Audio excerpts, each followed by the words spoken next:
नमः जनभाषयै संस्कृताय मित्राणि। श्री गुरुवे नमः।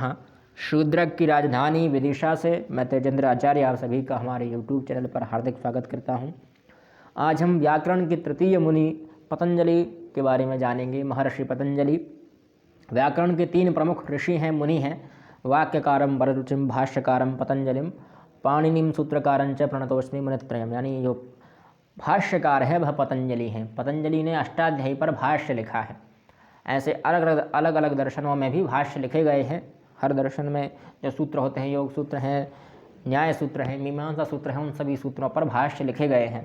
भाष्य होते क्या है? भाष्य उन सूत्रों की व्याख्या होती है, दीर्घ व्याख्या होती है। तो ऐसे बहुत सारे भाष्य हमारे यहाँ हैं, पर पतंजलि का जो भाष्य है वह भाष्य नहीं है, महाभाष्य है। तो ऐसे पतंजलि के महाभाष्य उन्होंने लिखा है। किस पर लिखा है? अष्टाध्यायी पर। तो ऐसे उसमें आनिक हैं। आनिक मतलब एक दिन में पढ़े जाने वाला जो समय है, ग्रंथ का एक स्था जो एक दिन में हम पढ़ लेते हैं, उसको हम आनिक कहते हैं। तो ऐसे महाभाष्य में आनिक हैं। पतंजलि का जो काल है वह 150 ईसा पूर्व है। यह अनिश्चित भी है और निश्चित भी है। कहीं कहीं ग्रंथों में प्राप्त होता है कि लगभग 150 ईसा पूर्व इनका जन्म हुआ होगा, यानी 8 से 2100-2200 वर्ष पूर्व। इनके अन्य नाम हैं गोनर्दीय, गौणिका पुत्र, नागनाथ, अहिपति, फणिभृत, शेषराज, शेषाही, चूर्णिकार, ऐसे इनके नाम थे। अब ऐसे इनके नाम क्या हुए? कहीं कहीं आप देख रहे होंगे फणिभृत, शेषराज, शेषाही, चूर्णिकार। तो ऐसा कहा जाता है कि जो शेष हैं उन्हीं के अवतार हैं ये। जब आप महाभाष्य लेंगे तो महाभाष्य की पुस्तक देखेंगे तो पुस्तक पर भी पीछे सर्प दिखे होंगे, सर्प छपे होंगे, और आगे पानी जो पतंजलि हैं वो बैठे होंगे। 5 मुख वाला एक सांप दिखेगा। तो ऐसे कहा जाता है कि ये सांप के ही अवतार थे, सर्पराज के ही अवतार थे, इसलिए इनका नाम थोड़ा ऐसा ही है। नागनाथ यानी नागों के नाथ, नागस्य नाथः, नागनाथः। अहिपति यानी जो सर्प, अहि मतलब सर्प, सर्पों के पति। फणिभृत, फणि मतलब सर्प, भृत मतलब धारण करने वाला, फणि को धारण करे। अब फणिभृत मतलब शंकर जी होते हैं, पर यहाँ फणिभृत भी है। शेषराज यानी शेषों के राज, शेष मतलब सर्प, सर्पों के राज।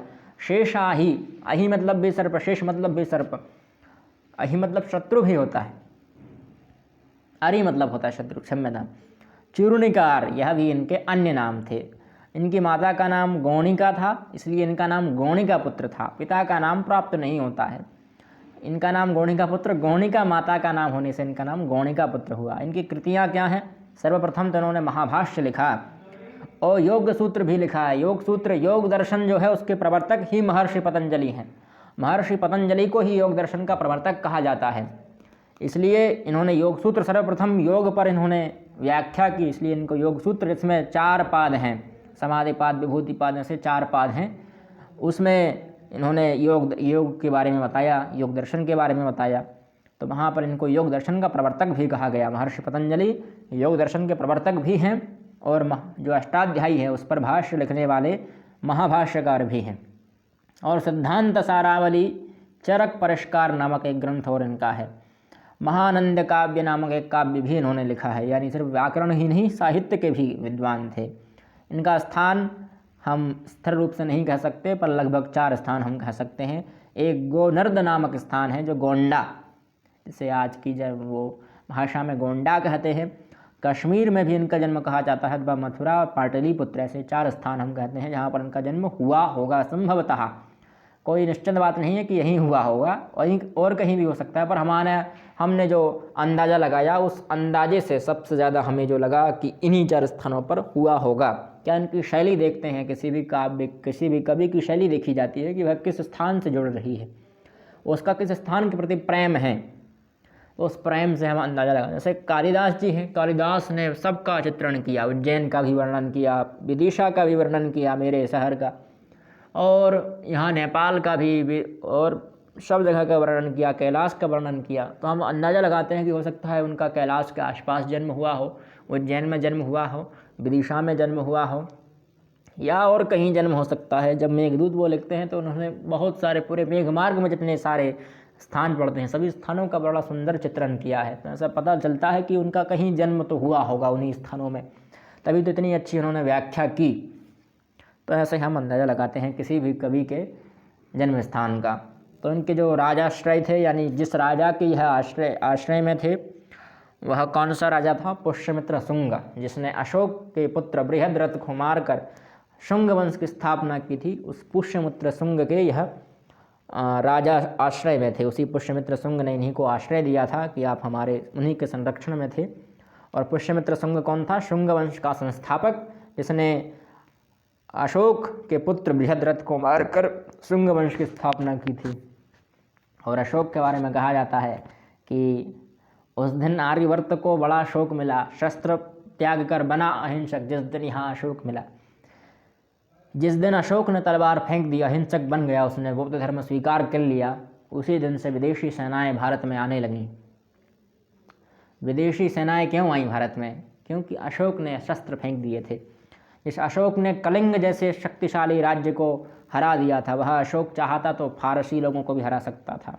फारस से सर्वप्रथम आक्रमण हुआ था भारत में, तो वह फारसी लोगों को भी हरा सकता था। पर अशोक अहिंसक बन गया था, इसलिए अहिंसक कभी ज़िंदगी में नहीं होना चाहिए। हाँ, अहिंसा परमो धर्मः, यह हम मानते हैं, पर हिंसा भी आवश्यक है।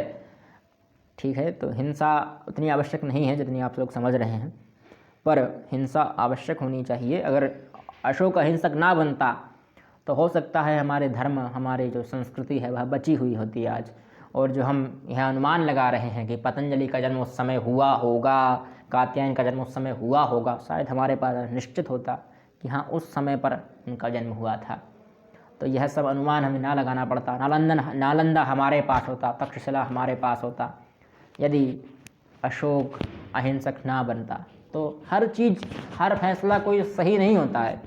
बहुत सारे लोग कहते हैं कि अशोक ने बौद्ध धर्म स्वीकार करके बहुत अच्छा कार्य किया होगा अच्छा कार्य। मेरी दृष्टि में कोई अच्छा कार्य नहीं किया उसने भारत को हराने के अलावा क्या कार्य किया? अपने पुत्र पुत्रियों को लगा दिया कि शांति की स्थापना करो, अहिंसा प्रिय बन जाओ, अहिंसा करो।